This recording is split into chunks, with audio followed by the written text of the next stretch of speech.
study on the tabernacle of David, or more accurately, the tent of David.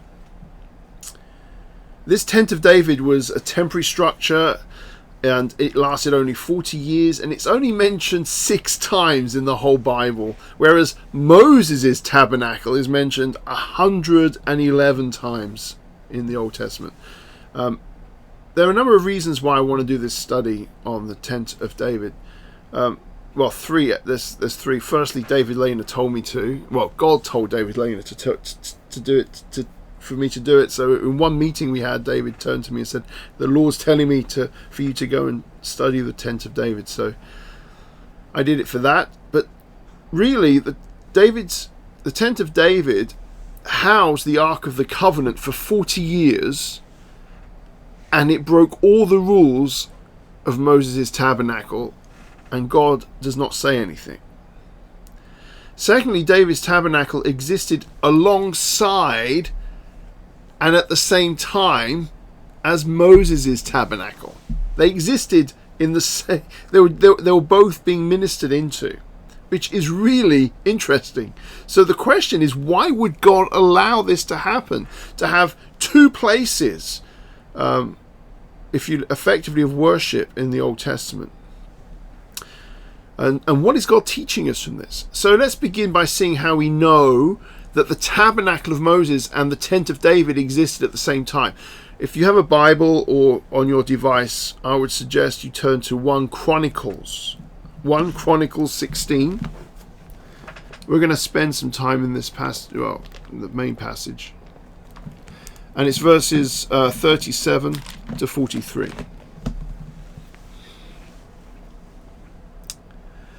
1 Chronicles 16, 37 to 43. And it says this: "So David left Asaph and his relatives there before the ark of the Lord's covenant to minister regularly before the ark according to the daily requirements." That verse says he left the tent of David, not Moses' tabernacle. Verse 38, "He assigned Obed-Edom and his 68 relatives. Obed-Edom, son of Jeduthun, and Hosah were to be gatekeepers."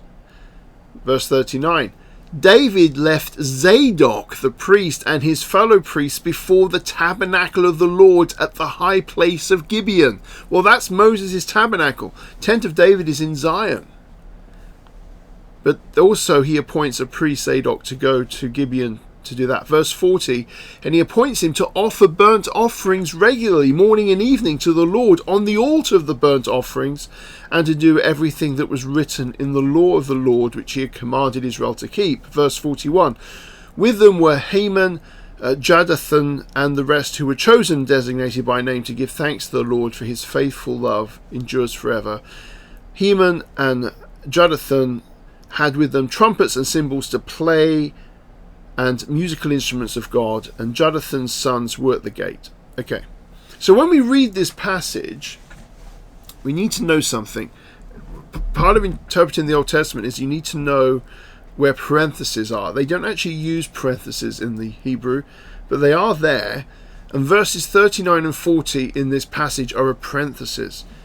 So verse 38 could literally continue into verse 41, where it says, including Obed-Edom, 68 colleagues, Obed-Edom, son of Jeduthun, and Hosah were gatekeepers. Verse 41, joining them were Heman, Jeduthun, and the rest of those chosen and designated. Verses 39 and 40, and if we don't understand this, we're going to get confused. Okay, so verse 39 and 40 are parentheses, and this tells us that Obed-Edom and his relatives were assigned to run the tent of David. Obed-Edom was the son of Jeduthun, and alongside was with Hosah. They were the gatekeepers. Now, the gatekeepers to David's tabernacle was no mere positions of servitude, because if you understand what gatekeepers were in the tabernacle of Moses in Exodus, they were in charge of the work of worship. They were in charge of the services that took place. They just didn't open a door and shut it.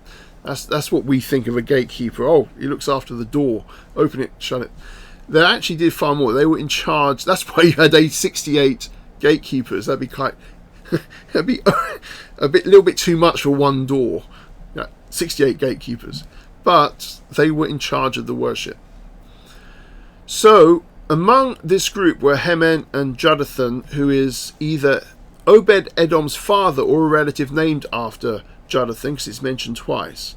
But verses 39 to 40 tells us that at the same time, David appoints Zadok to run the tabernacle of Moses, which was at Gibeon, to offer the morning and evening sacrifices on it. And here's the fascinating thing.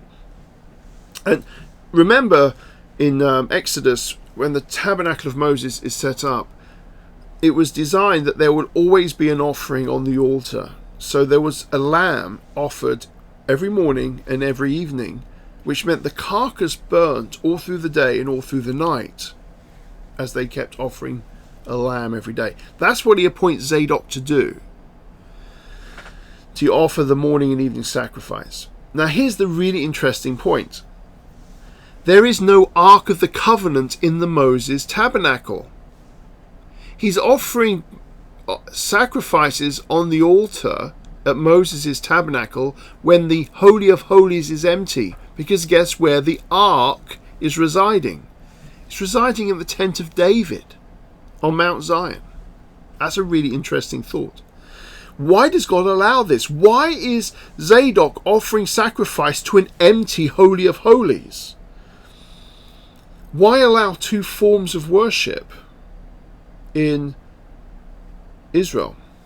Well, the answer to that question is that David's tabernacle offered a prophetic view, or David's tent offered a prophetic view of a new order of worship. Moses' tabernacle offered a prophetic type of what was needed to be in a relationship with God. The whole tabernacle, as we know, was a visual story of creation and what had happened to humanity. So every time the Israelites set up Moses' tabernacle, they're telling a story of creation. The outer court, or the outer boundary, is the universe. And then God, in the inner court, is the earth. God creates the universe, then he creates the earth, and then there's the throne room of God. And then a veil is put down. A veil that separated the Ark of the Covenant to the holy place. And that veil represents the sin of Adam, of humanity. And therefore God is separated from humanity because of sin. And that veil represents that sin. It's a barrier. We can't have free access to God because of the barrier of sin. And the whole point of the tabernacle was, this is how I'm going to create a system for you to have a relationship with me and for me to dwell with you. That was what God was doing. And the way you entered into God's presence was through blood. Blood was needed. The shed blood of animals represents the blood of Christ that would be shed to remove the barrier. But with the tent of David, apart from the initial burnt offering that David does to establish the tent, which is found in 2 Samuel, which is worth looking at briefly, 2 Samuel 6. So in 2 Samuel 6:17,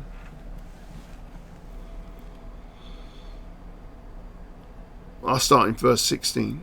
As the ark of the Lord entered the city, which is Jerusalem, the city of David, Saul's daughter Michal looked out of the window. When she saw David leaping and dancing before the Lord, she despised him. They brought the ark of the Lord and put it in its place in the middle of the tent that David had pitched for it. Then David offered burnt offerings and peace offerings before the Lord. Then David finished offering the burnt offerings and peace offerings. He pronounced a blessing over the people in the name of the Lord of hosts. So, apart from those initial burnt offerings, there were no further animal sacrifices offered at David's tabernacle at all, or David's tent. No, for 40 years, there was no animal sacrifices made before the Ark of the Covenant at all. Instead, the offerings in David's tabernacle or David's tent was praise, joy, thanksgiving. Remember, we said that the gatekeepers ran the services in the tabernacle. When in 1 Chronicles 16:42, we're told that Heman and Jeduthun had with them trumpets and cymbals to play musical instruments. There is music in David's tent. David's tent was a place where spiritual sacrifices were offered, and we'll look at that more in a moment later as to why that is the case. So David's tabernacle breaks every rule of Moses' tabernacle. David's tabernacle, David's tent, had no outer court, had no furniture, such as an altar or wash basin or altar of incense. It had no holy place. There was no veil in the tent of David, and there was no animal sacrifices. Instead, David's tent had a daily spiritual sacrifice of praise, thanksgiving, music, song and dance. Levitical and non-Levitical priests operated alongside each other. There was singing, clapping, dancing and lifting of hands before the exposed ark of the Lord, of the covenant. So, music, worship, joy and praise were the centre of David's tabernacle, or David's tent. Now, interestingly, Moses' tabernacle and Solomon's temple are both referred to in the Hebrew as a mishkan, which is a residence. That's what it means, a residence, a mishkan. David's tent is never referred to as a mishkan. It's referred to as an ohel, not ohel, but an ohel, O-H-E-L, okay? And that means a covering or a home. King David crosses a line. He crosses a line which was forbidden in Moses' tabernacle, and in Solomon's temple actually. He crosses a line where a king acts in a priestly function. A king was never meant to act as a priestly function. The high priest represented the priestly actions in the tent. But David crosses this line and acts as a priest king in the tent of David. So 2 Samuel 6:14, we're told that David dances or whirls. I love that word, whirls. And the Hebrew suggests it's whirl as well. So you can imagine David dancing and whirling before the ark in a linen ephod. That's what it says. It's in a linen ephod. And yet in Exodus we're told that only priests are to wear a linen ephod. But David wears one before the ark. Of course, the greatest difference between the tabernacle of Moses and David's tabernacle is the fact there is no veil between the people and the ark. Those who came into the tent of David looked at the Ark of the Covenant. They worshipped before an exposed Ark of the Covenant. All who entered into the tabernacle for worship would do that, and they would offer their praises before. There was no veil. It was an open tent. Now this is a massive change. It's a huge change. And if you remember, the veil is meant to protect people from dying as they approach the ark unworthily. The high priest would have to go through a long and complex ritual every year to make sure, on the Day of Atonement, Yom Kippur, to make sure he was spiritually, physically pure and clean before entering the Holy of Holies once a year to make atonement for the sins of Israel. I mean, apocryphally, we don't know if this is true, but you may have heard this, that the high priest would wear bells around his leg and have a rope attached to his ankle in case he fell dead before the ark. They could, if the bells stopped ringing, they could drag him out without having to go in. We don't know if that's true or not.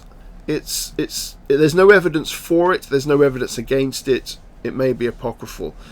But it shows it actually was dangerous. You entered into the presence of God, you may die. And yet for 40 years, the ark lay open to all who entered the tent of David, to just lay open, and as far as we know, no one dies. So the question then becomes, who then could enter the tent of David if there's no veil? Well, I would suggest to you that the answer is found in 2 Psalms. 2 Psalms of David. which I think are referring to the tent of David, not to Moses' tabernacle. And the two psalms are Psalm 15 and Psalm 24. So I'm going to read to you Psalm 15 verses 1 to 5, and then I'll read Psalm 24 verses 3 to 5. So Psalm 15 says, Lord, who can dwell in your tent? And this is referring to the tent of David, not Moses' tabernacle. Who can live on your holy mountain, Mount Zion, which is where the ark was? The one who lives honestly, practices righteousness, acknowledges the truth in his heart, who does not slander with his tongue or does harm to his friend or discredit his neighbor, who despises the one rejected by the Lord but honors those who fear the Lord, who keep his word whatever the cost, who does not lend his money at interest or take a bribe against the innocent. The one who does these things will never be moved. Notice, no sacrifice in that psalm. No animal sacrifice. Just spiritual actions. In fact, I love the Net Bible's translation of this psalm. The Net Bible is awesome, and it says this, Lord, who may be a guest in your home, which is actually totally accurate in terms of how to translate this verse. Who may be a guest in your home? Who may live on your holy hill? Whoever lives a blameless life, does what is right, speaks honestly, does not slander or do harm to others, or insult his neighbor, or despise a reprobate, but honors the Lord's loyal followers. Totally accurate. Great translation of that psalm. Psalm 24, again relating to the tent of David, not the Moses tabernacle, says, Who is allowed to ascend the mountain of the Lord? Who may go up to his holy place? The one whose deeds are blameless and whose motives are pure, who does not lie or makes promises with no intention of keeping them. Such godly people are rewarded by the Lord and vindicated by the God who delivers them. Again, no animal sacrifice in that. So on the first reading of these psalms, you may think, well, actually no one can enter the tabernacle or the tent of David because no one is blameless. No one has pure motives. No one is clean and pure in that way. To say that is to think in a Greek way and not in a Hebraic way. Because in Judaism, to be blameless or righteous or pure in motive was not about your actions. I.e., the Hebraic thinking says we know we're in error, we make mistakes. But the Greek thinking says to be blameless means you have to be pure. To be blameless means you can't do anything wrong. That was not how the Hebrews thought. For a Jew, to be blameless was about choices you made, not about how good your actions were. So if you decided to associate yourself with God and follow God, you were therefore blameless because of your choice to follow God. That's what made you blameless. So if I choose to follow God, even though I have a boatload of sin in my life, multiple trailers of sin behind me, if I decide to follow God, I'm regarded as blameless because I've made the right choice. And so to choose to follow the way of the Lord made you blameless, righteous and pure of heart. Therefore, all who followed the Lord, all who had faith in God, could come into the tabernacle of Moses to worship in song and dance, in praise and joy before the Lord. Now this means that to enter the tent of David required faith in the living God. And those who chose to live a life of faith in the living God, and those whose lives were conformed to the pattern of the King of Kings, were able to enter the tent of David and worship before the exposed ark of the Lord. So let's summarize quickly what the tent of David represents. It represents the place of the Lord's abiding love. It represents the unveiled ark of the Lord and therefore the manifest presence of God. It represents the day when the veil is ripped in half, which is prophetically the day of Jesus' death, when it was rent from top to bottom. It represents the people of God who ascend the holy hill to be seated in the heavenly places in Christ. Remember Paul? Paul says that we have been seated with him in the heavenly places. Well, this is a prophetic representation of that, because people were entering the throne room, the exposed ark of the Lord. which is remarkable. It represents the new covenant reality of the people of God. It represents the priesthood of Melchizedek. And it represents a new ministry of worship and praise. Now, all of this should not surprise us. David is, after all, a type of Christ. A type means an imperfect copy of that which is to come, or an imperfect copy of the perfect of which is to come. So David in Israel, over whom he rules, represents an imperfect image of the perfect kingdom that Jesus will rule and bring in his coming. Therefore, it's no surprise that the tent of David is prophetic. It's a prophetic statement of future worship which is to come, a prophetic statement of our relationship with God after the true David's appearance on the earth, Jesus. So the throne of David points to the throne of Christ. David as king also acted in the office of priest, foreshadows the King of Kings, who is the perfect high priest. Jesus was not a Levi. Jesus' priesthood is of Melchizedek. It is by appointment, not by birth. The cessation of animal sacrifices foreshadow the end of the sacrificial system after Christ's resurrection. The transfer of the ark from the tabernacle of Moses to the tent of David prophesies and foreshadows the transfer of the glory of God from the old covenant to the new covenant, where access to God is fully available. Acts 15 to 18, I think is probably a reference to the tent of David, not the tabernacle of Moses or the temple of Solomon. Acts 15 to 18 says, "The words of the prophets agree with this, as it is written, after this I will return, I will rebuild the fallen tent of David. I will rebuild its ruins and restore it, so that the rest of humanity may seek the Lord." The rest of humanity may seek the Lord, namely all the Gentiles. Free access to God before the ark, before the throne, no veil. "Namely all the Gentiles I have called to be my own, says the Lord, who makes these things known from long ago."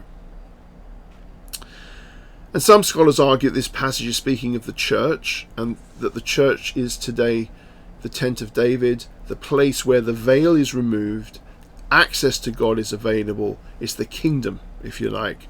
And it's not because of your birth, it's not because you were Jewish or because of your particular status, but it's by faith. By faith. But to end this short study, let's return to the question, why would God have two tabernacles, two priesthoods effectively, on two different mountains operating at the same time? One with the ark, one without, for 40 years.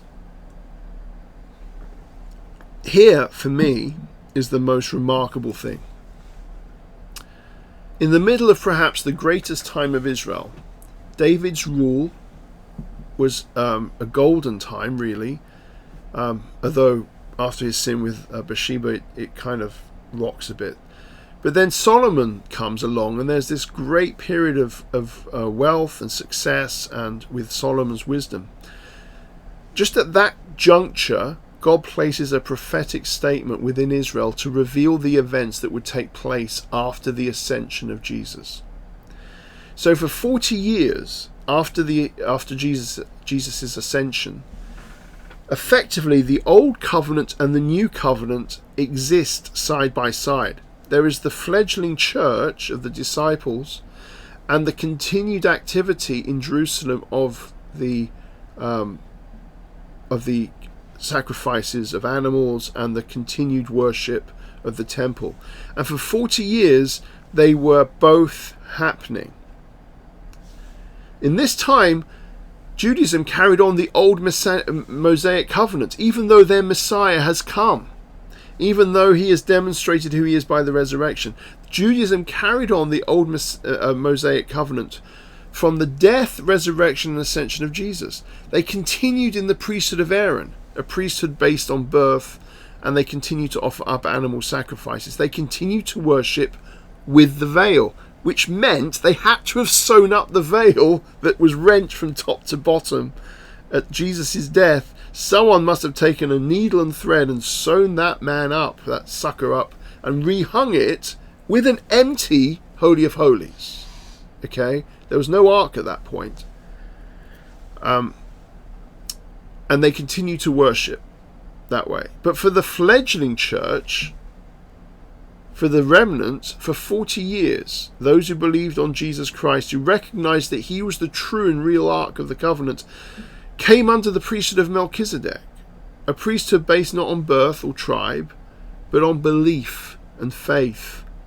And this remnant found worship without the veil, in true relationship with God and the Holy Spirit through Jesus Christ. They entered the true tabernacle, if you like, the true tent, the one who promised to tabernacle amongst the world. So the tent of David is therefore this glorious and wonderful prophetic statement of the age of grace which was to come, and it should have been a basis of the religious leaders trusting in and believing the message of the gospel as preached by Jesus Christ. Instead, they utterly reject it until the time comes when God removes the temple in AD 70 and he finishes that period of history of animal sacrifices. So you have that parallel of 40 years as the tent of David, 40 years representing this time of where the old and new covenants existed side by side. And it was a prophetic message of how we would end up worshipping him, with music, in praise, not with animal sacrifices, but before the exposed ark, the throne of God, the King of Kings, direct access to the Lord. And it's right there in the middle of the Old Testament. Okay, I'm going to pause there, stop, and have questions, if anyone would like to ask any questions.